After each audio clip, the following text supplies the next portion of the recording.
Isang mapagpalang araw po sa ating lahat. Ako po si Jonella Bianca de Aguilar at ito po ang aking Day 265 Devotion para sa ating 365 Daily Devotion na pinamagatang Bakit Ikaw na Dapat ang Pinakamasaya? At ang topic natin ngayon ay Special Grace. Sabi po dito yung concept na Special Grace, also called Saving Grace, is the sovereign work of God whereby He brings sinners to salvation in Christ.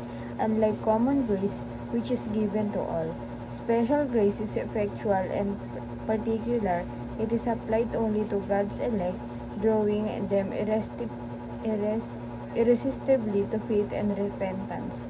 It is not earned or deserved, but flows from God's eternal love and covenant mercy in Christ.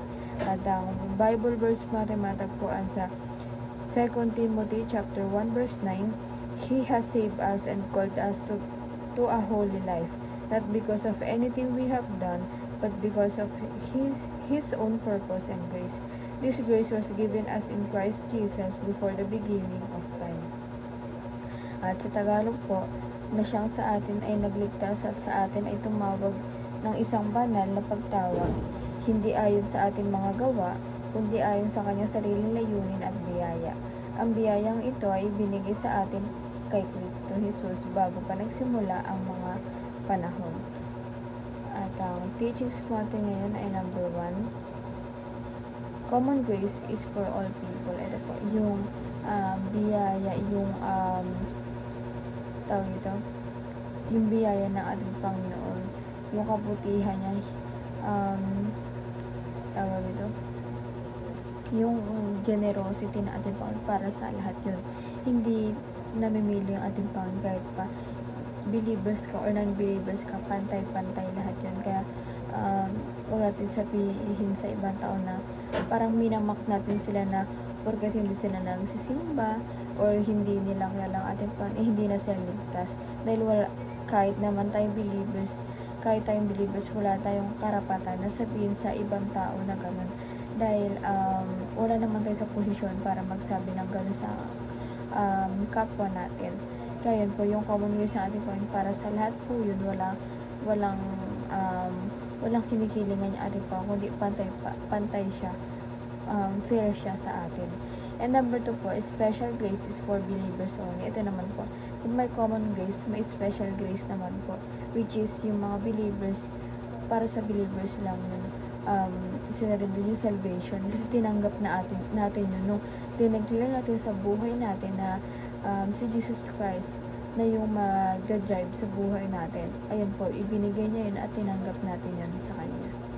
And number 3 po, Jesus is the most special gift. Ito po, tawag ito, kahit may common or special pa, yung Diyos, si Jesus Christ pa rin talaga special gift para sa atin na binigay ng Diyos para sa atin na yung kaisa-isahan niyang anak isinuko niya or tawag ito, isinuko niya or sinakripisyo niya para sa ating sa ating mga adopted child na talagang ganun niya tayo kamahal, ganun niya kagustuhan na mailigtas tayo. And application naman po, paano ito ma-apply sa ating buhay. Number 1, rely on God's common grace. Ito po, mag-rely po tayo dun dahil pinapaalalahan tayo na makontent na tayo sa ating buhay kung meron tayo. Dahil wala rin naman tayo maipagmamalaki at fair lang din naman yung mga nangyayari sa buhay natin dahil nasa common grace na tinatawag na para sa lahat ng tao. And number 2 po, do not envy other people. Ito po, huwag natin anuhin yung mga ibang tao. Huwag lumiit yung pagtingin natin sa kanila. Huwag natin parang maliitin or huwag natin kamuhian ang ibang tao. Bagkus i-treat na rin sila na iisa lang, gano'n.